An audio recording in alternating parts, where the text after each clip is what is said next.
Ayan guys, hello! So for today's video, gagawa po tayo ng mango graham ice cream dito guys. So yung kailangan lang po natin dito isang piraso ng mango, 1 cream, 1 condensed, and then 1 pack of grahams. Kasi yung grahams ko dito ay yung first sachet. So yung ginamit ko po dito ay isang pack lang ng grahams. Ayan, so slice muna natin dito hanggang matapos siya. And then, after po nyan, so umamit lang po ako dito ng tinidor para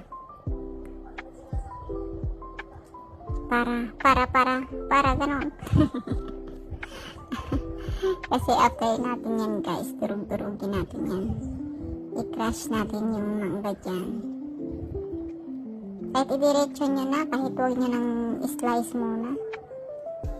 Diretso nyo na, tapos kasi ika-crush nyo lang naman yan. Ito guys, so kung naghahanap kayo ng patok sa mga kids nyo, yun, kung gusto nyo na gumawa kayo ng sarili nyong ice cream, mas maganda to guys. No, mas tipid kayo dito at makakarami pa kayo ng gawa. Ayan, so after natin durugin, so ayan, so isang sachet lang yung ginamit ko dito. Ayan, kasi syempre isang sachet na lang yung natira, wala tayong choice, kaya yan na lang muna yung ano natin ilagay.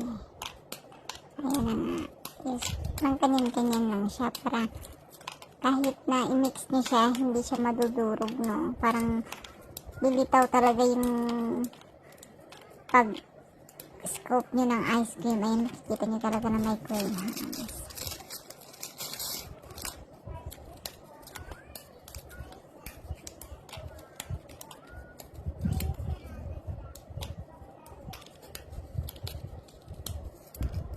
Ayan, so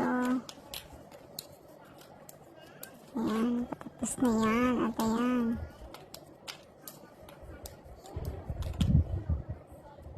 and after po nyan guys, so mag mix tayo ng, so ginamit ko po dyan is thickened cream. Ayan, so yan yung mga cream nila dito, no? Kung gusto nyo gumamit ng Nestle cream, ayan, so mas maganda. Kaso lang, medyo mahal dito yung Nestle cream kasi sa Asian store ka pa makakabili niyan. Ayan, so nilagay ko na ngayon dito yung isang can na condensed milk. At ayan, sige, ubusin mo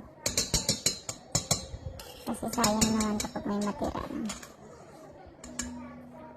At ayan, so kumuha lang po tayo ng mixer dyan.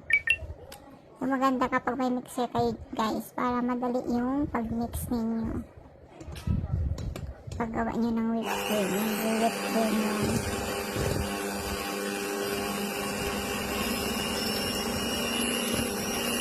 Tama, mix lang po dyan tayo hanggang makuha nyo yung saktong pagkalapot nyo yung pagkasintin nyo talaga.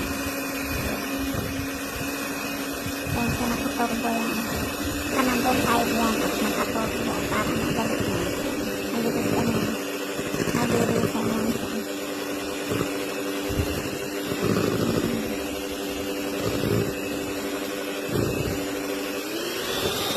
Yan, pag nakikita nyo guys, nakamitin nyo nyo siya sa malapit nyo. So okay na yan. Pwede nyo na agad i-mix yung mga sangkap niya dyan, yung mango tsaka grahams.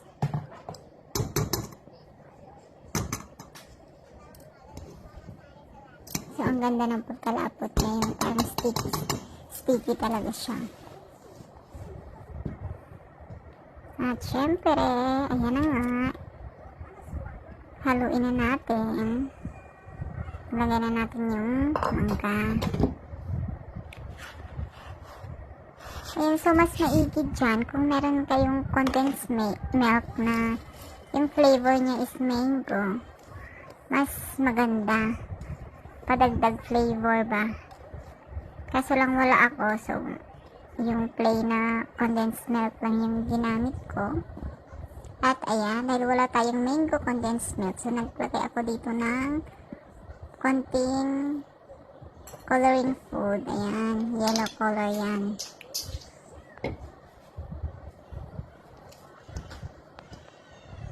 Ayan, pwede din kayo maglagay dyan ng, ng mango condensed milk.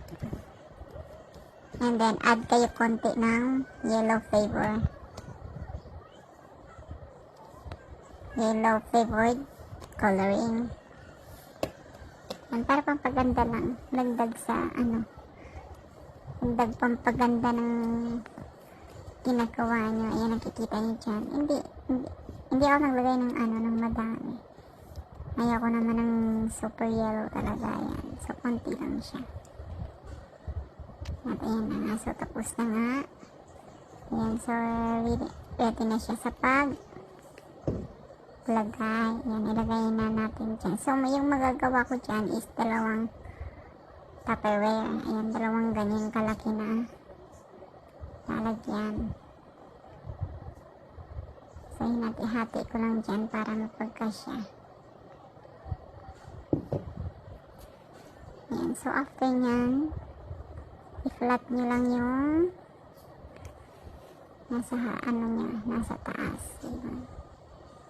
Para mas level. Ayan, so nakikita nyo yung grahams. Ayan, ang ganda. So, sakto lang yung tamis niya. Hindi sobrang tamis. Parang balance lang yung pagkatamis niya. Parang hindi ba nakakaumay.